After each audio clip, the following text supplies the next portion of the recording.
Hi, my name is Antonio Linares, Antonio Linares.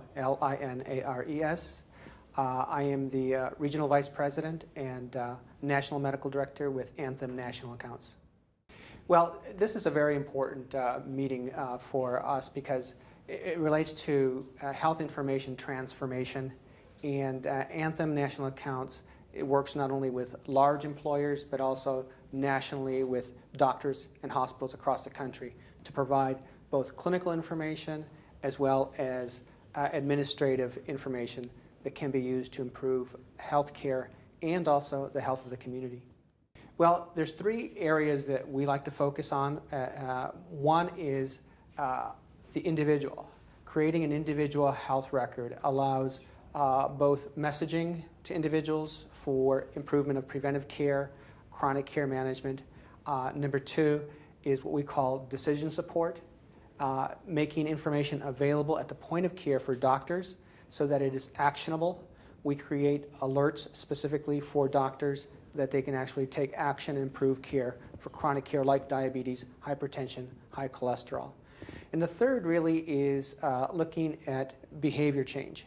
We know that about 70% of medical cost is related to not only chronic conditions, but behavior and lifestyle.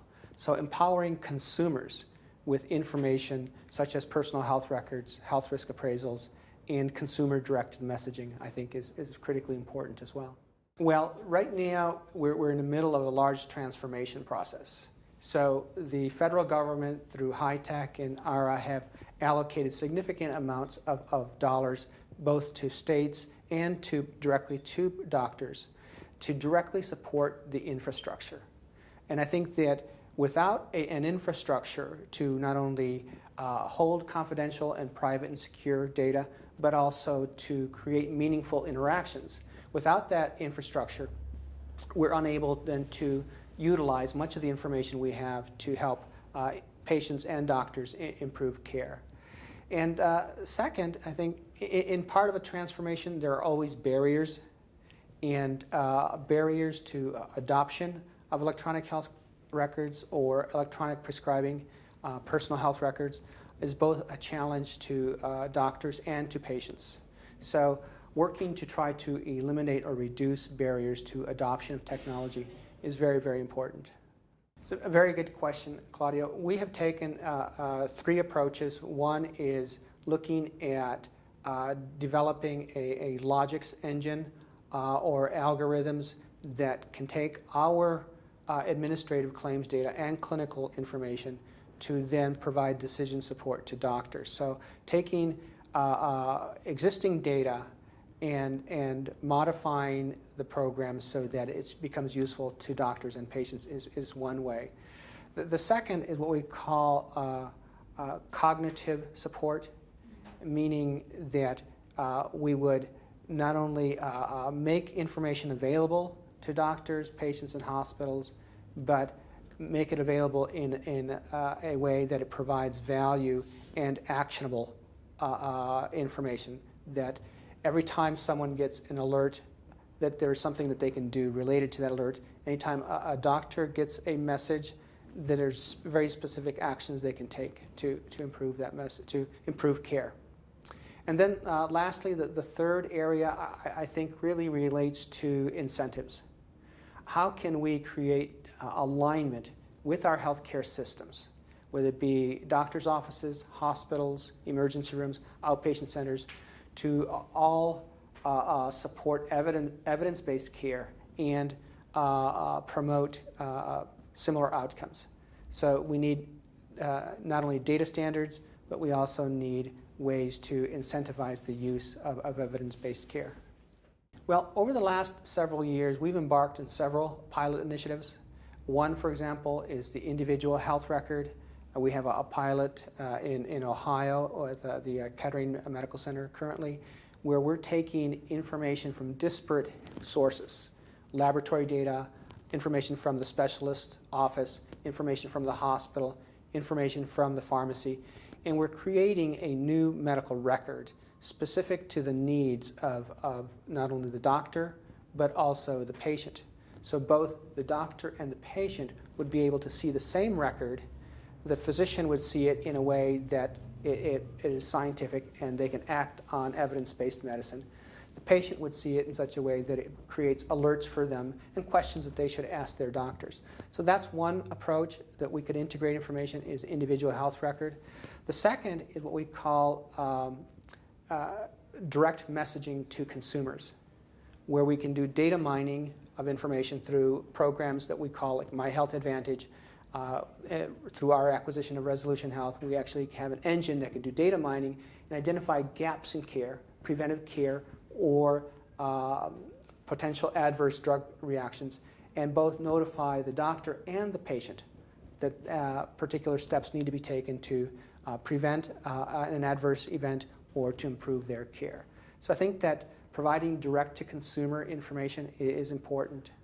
And then the last initiative I would mention is pilots that we've taken to incorporate our information, what we call our member medical history for professionals, our claims and clinical data married together, and make that available to the doctors at the point of care. Again, that's our member medical history for professionals. So I think there's different ways that we're taking, and many of these are in pilot phases. Actually, there's one more that really complements the doctor and patient collaboration, what we call the patient-centered medical home. Currently in 5 states, we have pilots with a patient-centered medical home, and that combines the incentives for the doctor to use evidence-based medicine as well as a pay-for-performance component to reward those practices that not only automate but also use technology to improve care in their facilities. That's also a good question, because consumers have been relatively slow to adopt or use personal health records and health risk appraisal tools, many of them which are web-based online tools. So there is a need to have more communication with consumers, with our members, and also to align those efforts with our large employers to make information available at the work site or through their benefits, that this is a benefit available to them. Right now, probably over 80% of consumers say that they would use web-based health information. However, the adoption of tools like personal health records and health risk appraisals is a little bit lower than that. Well, yes, I did mention our pilot initiatives with the individual health record, and the reason that is unique is because it really addresses multiple barriers in the adoption and use of technology. We've identified that if you create an individual health record specific to the patient's needs, whether it be diabetes, hypertension, high cholesterol, heart disease, and put the right information in evidence-based format for the doctors, that they will use it at the point of care. And not only will they use it, they will actually recommend that other doctors and their patients participate as well. So we've had high engagement rates with physicians, and we've shown improvement in preventive care outcomes for patients. And those patients who have chronic conditions like diabetes also have increased compliance with their treatment protocols and better outcomes. So the individual health record actually is able then to take disparate data sources through an ontogeny in a rules engine and provide support to both the doctor and the patient. Well, I've had some direct interfaces with some physician offices and practices to see where they're at in the adoption of health information technology. And I must say that there's a very high interest right now in the physician community in terms of the incentives that the federal government has put in place through the ARA and the high-tech programs for them to receive HIT stimulus funds directly to create information systems that provide meaningful use outcomes. There's some concerns about how to acquire the technology and meet the criteria for meaningful use. But overall, I've seen a high level of interest on behalf of the physician community. I think it's critically important to create partnerships with key stakeholders, in particular in states that are utilizing the federal funds, and also to do outreach to consumers and get feedback from consumers so that not only we protect security and privacy of information, but make information as convenient as possible. So participating in this forum, I think, is a good way to share ideas and innovations.